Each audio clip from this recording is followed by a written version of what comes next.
Good morning, good afternoon, good evening, whatever time of the day it is for you. This is the Den, episode number 15. My name is Steve, aka Bronx, and I'm joined by. Matt, aka Nemo, we're back, episode 15. This week, pregame, Bears play the LA Rams at Soldier Field, I believe. Yeah, it is at Soldier Field. How does this team respond after back to back frustrating losses? That is like the importance of this week. Do we continue on the losing train? Can we bounce back? Does the offense find a way to get the run game going? All questions we hope to answer today. But before we get started, Matt, how was your day? Oh, it was good, man. Woke up, played some golf. Don't have any homework due this weekend because I had a few exams last week. So just chilling, wait until tomorrow so I can watch some football, Yeah, watch the how was Bears get a dub. how'd you shoot? How'd you shoot today? We did a scramble today. Me and my brother versus my other brother and my dad, and we got ran, boys. It was not good. I think me and Joshua shot a 86, and Okay, my dad and my little brother shot like a 79 maybe. It wasn't. I Yeah. I am I am happy if I am under 100. So that would be a good Well, score for me. thanks to Joshua, we scored pretty well. But yeah, no, it was fun. So excited. How was your day? My day was pretty good. So yesterday we traveled to St. Rita to watch both teams lose. Was it Sophomore, bad? They never post anything about it when they get shit on. varsity was 42 to nothing. Yeah, varsity's atrocious, bro. Everyone saw that coming. They do the same shit. We play Pats early in the season because we never lose to Pats, and then we play another bumfuck shit school. Like, who do we play second that we beat? Sterling. Yeah, and then the rest of the schedule's a gauntlet, dude. Literally every person I talked to that was on the football team was surprised that we even beat Pats this year. And No, we're talent wise, we're way better than Pats. But we are battling the Southside schools this year. So we have Rita Rice, well, brother Rice, and we're fucked. Marist this year. So We're fucked. that's a gauntlet of a schedule, if you ask me. Southside schools are different. Sophomores played pretty well. They lost 21 to 7. Basically, two big plays cost them The game. the game. Offense, dude, they have the playmakers. The offensive play calling is atrocious on both levels, varsity and sophomores. I don't know who that is. I think, well, at the end of the day, I think head coaching for varsity is DeFranza. I mean, everyone can see that. Uh, No, this is like, definitely the head coach is still Hennessy, but oh, he's the head coach. Hey, listen, we're rambling because nobody fucking knows what we're talking no, about. But long story short, figurehead guys, if anyone's listening, who's been in the program forever, is technically the head coach, but I don't think. I mean, he does things for the team, but I don't know, bro. I think he probably gives most play calling duties to. I don't know. We can no, talk I about this don't later. think We can talk about this later. I don't think he calls offensive plays anymore. But something's got to change. Like they went to this West Coast spread shotgun, and even on like 3rd and 1, 3rd and 2, 3rd and 3, they're in the shotgun, and the I never understand it. Like they run out of shotgun, everything's out of shotgun, like literally zero snaps under center. Bro, is it because how small is our line though? That could be an issue, right? I just That was a huge issue a few years back to where it's like you have to be in shotgun so your quarterback can even have fucking time to do anything, bro. the Like line. we are not talking about a pro level where like 2 seconds is enough. 3 seconds is enough for a quarterback to get it out. We're talking about a high school kid who and Dickey's only a Junior now. junior, so Yeah, he got hurt again week 1, and then who's the he. backup? I have no idea, but he came back. He came back last end of last week, like in the end of the second half of last week. I don't know. It was weird, Huh. but uh, yeah, man, they have playmakers. They just don't. Hmm. Like it's so easy to just pin their ear back, like defensive wise, just pin your ears back and go after. It. When you already have to gain 4 yards just to get to the line of scrimmage, that's a problem. Like line up under center. Just give me a few. Like on the goal line, they're still in shotgun. It's like, what are we doing? Mhm. Like, there's no big man package. There's no goal line package. Like, just spread them out on the goal line. Like, they're gonna load the box. They could care less about the receivers on the outside. They're just gonna Mhm. hammer you up the middle. Good luck. I don't know, but whatever. Watched yesterday. We watched Gio's team lose. Gio played pretty well. Uh, got in on defense again on the goal line and almost stopped it. But obviously, the big push carried them carried them into the end zone. But he was in the backfield, almost blocked the extra point too. If he was just like he's got long arms like I do, like we have huge wingspans, but he just missed it. I want him to I play get defense. get this guy in the UFC immediately. He does have really long, really stupid long arms. Um, John Jones is the pound for pound best fighter. but yeah, then today it was Well, Dom's turn to play. He played pretty good. Had a couple tackles. They They went down early against Queen of All Saints in the first half. They were down 20-0, and then the final score ended up being 20-14. So we made a little bit of a comeback, a little bit of a mhm. run. Dom hurt his ankle, so he sat out a little bit. I don't know what it is with my kids and their ankles. They just find a way to hurt them. So now I'm having to tape up his ankle, and Gio gets both of his ankles taped. Nah, you'll be good. Like Mickey Mantle, bro. Dude played like 80% of his career with the torn ACL. So That's nah, ankle good. I swear to God, you ever heard about that? No. You didn't know that? So in the world, little sports trivia for everyone listening. I don't care if you like baseball. In like the 1950 something World Series, it was like Joe DiMaggio's last year. He Mhm. was playing what? What, Joshua? Center field. Mickey Mantle when he tore his ACL. Or no, he wasn't playing center field. He was in right field. At old Yankee Stadium used to have like drains in the field to drain when it rained, and he was going to catch a fly ball, got his foot caught in the drain, definitely tore his ACL, but they didn't know how to do it back then. So literally, they would tape his like knee like ungodly tight every game, so it wouldn't Mm. move. You know what I mean? Yeah. And he said like literally every game he played for the rest of his career, his leg was like numb. Yeah. Insane. Anyways, That's insane. sorry, I know this is a football podcast, but All right, moving on. Our our key matchups to watch. Our very first segment. The quarterbacks. Caleb Williams versus Matthew Stafford. Look, Caleb Williams has done nothing but get better each week. He's coming off of back-to-back weeks where he's thrown two interceptions, but he did break the Bears' single game passing record for a rookie, which isn't saying too much with our history of quarterbacks. But it is 363 yards now, held by Caleb Williams. So he was able to spread the ball around for a shit ton of yards last week. We just couldn't get the job done, obviously against the Colts last week. Um, and then he's going against Matthew Stafford. I mean, this is his 16th year. He's a Super Bowl champ. He's seen every damn defensive scheme, every damn defense you could ever imagine. So, I mean, Matthew Stafford can still beat you. He still mm, slings the rock. Um, not as many yards as he's accustomed to, but obviously he's without his top two wide receivers for the last few weeks. yeah, So we'll see. We'll see. Obviously, you have to give Matthew Stafford an edge here, right? no, absolutely. Um, but yeah, the next matchup we sort of want to watch or key in on is the offensive line versus the defensive lines. The Bears O line versus the Rams O line or the Rams D line. Once again, we were gonna say it in the last episode, but or in the last pre whatever. But we should be able to run the ball this week. I will not accept another week where we're going up against one of the worst rush defenses in the league. We cannot have a run game stopped. The Colts were 32nd in the league last week, and they shut us down. The Rams are 31st in the league.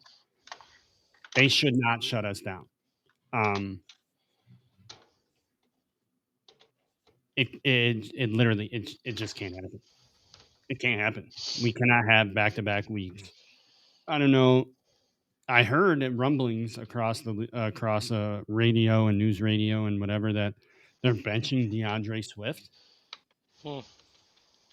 Um, so I mean, does that mean more touches for Roshan? Hopefully. I mean, he's the Touches only. for Vallis Jones. No, he's not going to Punt, be active. punt returns for Vallis Jones. He's not going to be active. He's not. Boo! He's not going to be active. Justice for Vallis Jones. um, the Rams O line versus the Bears D line. Their offensive line uh, is marginally better than the Bears' offensive line, but Matthew Stafford has been getting pressured this year, and they cannot get their run game going either. Um, but once again, the D line continues to apply pressure. Um, although we did only sack what's his name, Richardson once last week. Mhm. So we're looking for more production out of Sweat, who's only had one sack in 3 games. Obviously, Daryl Taylor had 2 in the first week, but he's been quiet since and battling an injury. He got hurt on that punt, uh, on the punt that they called the roughing the kicker. He got hurt and was laying in the end zone there. Well, yeah, Um, me and Joshua were like, bro, is he dead? Because he was like he was not moving. moving. Yeah. Yeah. He returned to the game, so. Hmm. But they played Austin Booker a lot more because of that. So we'll see. Austin Booker was looking good on run defense. Didn't really get any pressures, but we'll see if that means a bigger role for him. That'd be pretty good. All right, moving on. Our next segment, the injury report slash the lineup updates for the Bears. Keenan Allen is still battling that heel injury. Kevin Byard was a new one on the list this week, along with Billings. Byard's got a back injury. Billings dealing with a knee. They are all questionable.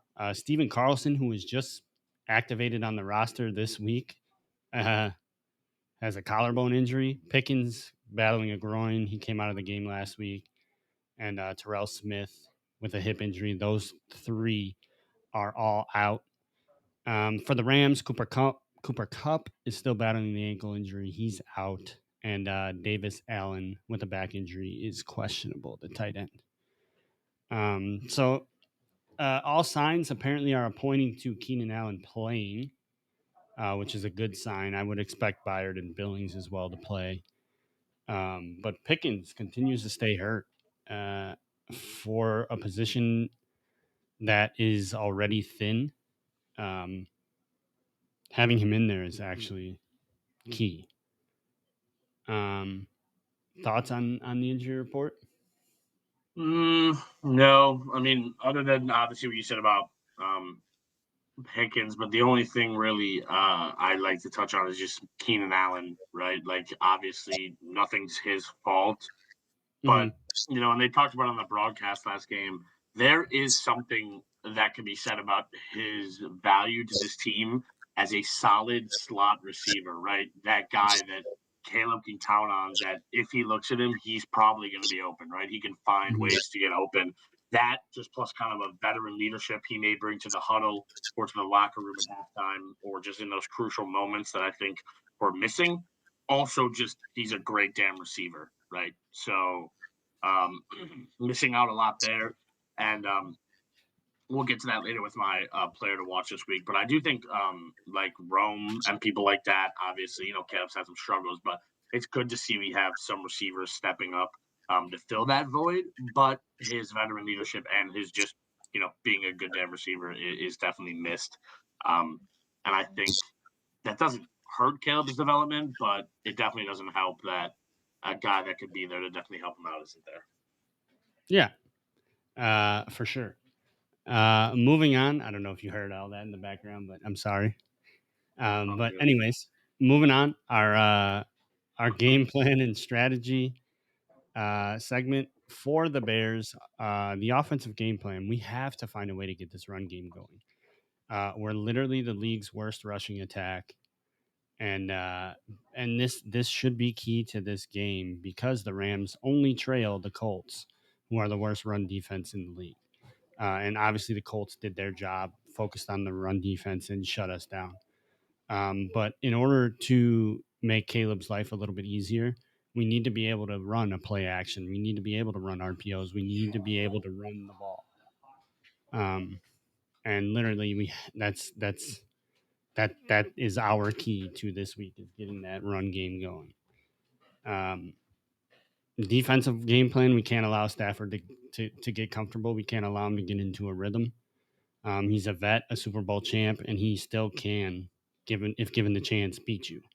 They're the ninth best passing attack in the league, but they are the league's 29th best rush attack. So if we shut down the run and make Stafford uncomfortable, the Bears should be able to exert their dominance over this Rams team. Any thoughts? Yeah, running. I mean, we touched on it last week. Just a huge issue, right? Like if you can't get a run game going, if your opponent knows on 3rd and 4, your ass ain't getting 4 yards. Boom, you have a one-dimensional look on offense, right? And that's really bad. I think part of the offensive struggles also falls on offensive play calling, right? We talked about it last week. I don't know what needs to be said in the coach's room, but fuck the screens, bro. I don't want to see another fucking screen ever again. It's somebody wearing, blue and orange. As for defensive, I just think, yeah, kind of what you said, we can't get complacent with Stafford, right? We have a secondary that's been doing really well, but this is easily the most tested quarterback they're gonna see so far, if not all year, right? I mean, we're talking about a dude that is just one of not, if not one of the best, definitely the toughest damn quarterback, at least in the game right now. I mean, we've seen this guy play through, like you said, he's just seen and done everything and anything. And I think this defense can't get complacent with he doesn't need Cooper Kupp to find a crazy hole in our defense and make a great pass. So yeah, as long as we can just not get complacent with Stafford and fucking run the ball, bro. No more screen passes. I think we should be good. For sure. Stafford's still one of the best in the league. The Rams strategy, obviously, like the Bears on offense, they need to find a way to get their run game going. Jonathan Taylor ran for over 100 yards and basically carried the Colts to a win. And in order for the Rams to truly beat us and to free up Stafford for RPOs and play actions, they have to mimic whatever the Colts did and find a way to get the run game going because that'll obviously hold the linebackers, create holes. So they have to find a way to get their run game going. I don't know that they can with how good our defense is, but I like our rush defense, especially last week, did not show up when it needed to be there. So it could be an exploit that the Rams look to do and look to find and finally get their run game going. But yeah, that in order to beat the Bears, they have to get their run game going. Defensively, they have to make Caleb uncomfortable, like we've said in every other week. The only way to really truly beat this team besides shutting down the run is to make Caleb's life as uncomfortable as possible. The offensive line, once again, Caleb was sacked 4 times last week, uh, and teams are just throwing everything at him. And even the Colts, they didn't really throw anything at him, and our line couldn't block. So being able to protect Caleb is key, and I don't know what we have to do, but one of those is being able to run the ball. If we can run the ball, the line isn't going to just be able to pin their ears back and rush the passer as easy as possible. But if they do that, they have to make Caleb uncomfortable, stop the run, and force Caleb to beat you. And Caleb's already proven that he single handedly cannot beat an NFL team right now. And so their defensive game plan, make Caleb uncomfortable, continue to stop the stuttering Bears run. Any thoughts? No, to be honest, I follow the Bears. I don't really follow other teams, but actually, I can't really comment on what their offense is. I don't really know how Kyron Williams is doing this year. I don't know. But as for the defense, yeah, simply put, like we've been saying, if you can pressure Caleb, he's going to make mistakes, right? He's a young guy. And if, like we said, you have a one-dimensional offense and all you know he's going to throw, and if you can pressure that throw, he's going to make a mistake at some point, Yeah. and they can totally capitalize off that. So. Only a few segments left here. Our next one is our players to watch, our PT dubs. For me, offensively, it's going to be Roshan Johnson. Will his role increase with the supposed benching of Swift? I don't think they're going to bench him. I think he still comes out with the ones. But he's literally the only running back to currently average more than 2 yards a carry. He's at 3.8 on the season. I want to see him utilized more, especially in short yardage, third down, second downs, even first down. Give him the ball. Make our second and third downs more manageable. If he's popping off 3.8 a carry, literally that puts us in a basically second and 6, second and 7 after first down. Uh, uh, Old little adage that used to be told to us when we were in grade school. Every down, we only need 3.5 yards or 3.33 yards. Can you give me 3 yards on your first down, on your second down, on your third down? Because then you're converting first downs. Literally, he's given us 3.8. If we hand the ball to him 3 times, statistically, that's a first down. So my player to watch for offense is Roshan. Give him the damn ball. He's the only one that seems to be moving forward. He's not going side to side. He's not gonna hurt you with some sort of fancy spin move or juke or he's not gonna dance. He's gonna put his head down. He's gonna run up the middle of the field. Give him the ball. Get the run game going. Defensively, it's TJ Edwards. Um, Look, he's always topped the leaderboard for tackles. I want to see him take the ball away. He had a few interceptions last year. He had a few dropped interceptions last year. This year, I want to see him get the hands on the ball. And we've seen Edmonds already get a interception last week in the end zone. I'd like to see TJ Edwards with his hands on the ball this week. Stafford does throw interceptions. He's not perfect. Um, and like we've gotten to Stafford in the past where he's thrown 3, 4 picks against us in a game.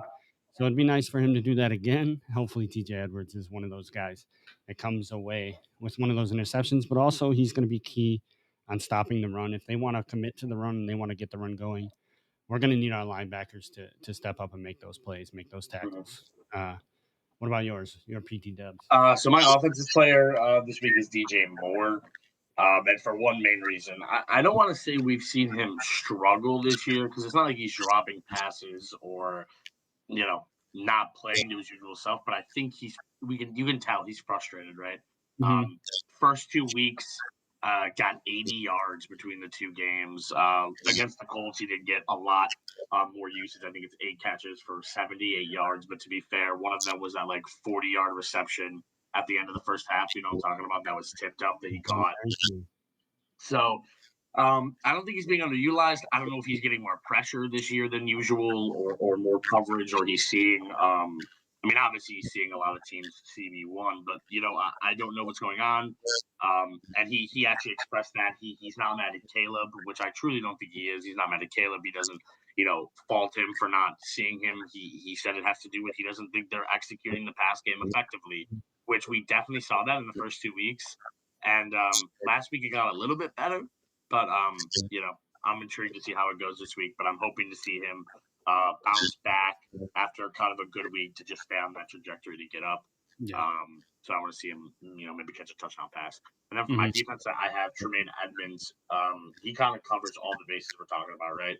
I want to see him, cover well, right? When he needs to drop back into coverage and maybe get a reception, or excuse me, an interception like he did last week in the end zone. But also, he serves 2 other purposes in terms of one, right? I think he has shown his elite ability to pressure the quarterback in certain situations. And if he can get to Stafford, it's unlikely he'll make a mistake. But our secondary is so good that if he can force Matthew Stafford to at least panic a little bit or get him thinking about him, that our secondary can definitely make up those make up for those mistakes. And I guess only two reasons I said three, but like really that, right? His ability to control the middle of the field. That I think, especially with the Rams being down, their two main wide receivers are probably going to target, right? They're going to look for more mid range, even though Matthew Stafford's got a fucking cannon. But I think he has valuable assets on coverage and putting pressure on Stafford. So I want to see him kind of still, have a good week. I guess pressure Stafford and then get a pick six. I'll take a pick six. Moving on, our next and final, What am I thinking? What am I missing? Segment. There we go. Our next and final segment, our predictions. In the preseason, Matt brought it up. I had this team losing to the Rams, and we've sort of flip flopped. I think the Bears are going to beat the Rams. I have them winning to the Rams. Winning the Rams. Yeah. I think the Bears are going to win 28-17. I think we finally get our run game going. I think they utilize Roshan a little bit more. I think Caleb gets a lot more comfortable. This is one of the worst defenses in the league that we're going to, actually the worst defense in the league statistically. So hopefully that plays into our offense finally getting on track. But I have a final score 28-17 Bears. So I'm close to that, and I actually have 21-17 Rams, because this is what I'm thinking, right? I'm not saying the Bears are going to fail to score this game, but I think their ineffectiveness on offense, specifically through play calling, which they're doing the same shit we saw them do in years prior, where they do this bullshit where they do the same play calls because like it's they never claim it, but they think it's some sort of like maybe it's they're not running schemes correctly or they're not executing how they should when it's just a dumbass fucking play call. So I think the Bears don't have a talent issue in scoring, it's an efficiency issue, and that falls a lot on play calling and in some cases though individual performances, right? Swift running like shit. I mean, not that he's had any time to or had any blocking from his line, but I think while the Rams defense is not great, their offense also isn't terrible. Like we said, that they have Matthew Stafford, right? So I don't know. I have the Rams winning, but it's a close one. I think this score could flip flop either way, right? I mean, if we could see the Tennessee fucking Titans putting up 17 points on the Chicago Bears in the first half, whether our defense saved our ass or not, which they did, I could see a team like this. I know you'll say that it's a team without CMC, but they beat the Rams. I don't care what you say. They beat the Rams. What's his face was also hurt, right? Deebo Samuel. Yeah. Sorry, did I say they not beat the 49ers? Right. Oh, sorry. They beat the 49ers, who we know are a formidable team. But, it's just... Oh, no, they're 1-2. Yeah, they're 1-2. But they had a close game with who was it? You literally just said the end of it. Detroit. So, this Rams team has shown flashes, and this score could really go either way. But I think the Bears have just shit to iron out that I don't think they can fix because it's embedded in their system. So, as much as I hope to see the score flip flop to be 21-17 Bears, I can see the Bears doing that same shit where they get down the field, they get into good position, and then they just do some stupid ass 3 and out because they try to do a run that loses yards, then a screen pass, then they try to bail themselves out with a long ass pass, and it doesn't work. Yeah. So, I have the Bears losing to the Rams. Originally, I thought this Rams team was not going to be that good, and they've shown glimpses of being bad, but also glimpses of being really good. So we'll see. I have 21-17 Rams. So. 20. All right, so we flip flop from our preseason predictions. Yes, we did. Well, shit, dude, my preseason predictions are already fucking cooked, bro. I had the Bears at this point being fucking 2-1. No, I had them beating or losing to the Texans. Yeah. So maybe it's not good just yet. Yeah, but that about wraps it up. Episode number 15. If you're watching on YouTube, hit the thumbs up, hit the subscribe. If you're listening on Spotify, I don't know, maybe hit the not too sure. But anyways, thank you so much for tuning in. Episode number 15. Hopefully, the Bears win, and I prove Nemo wrong. But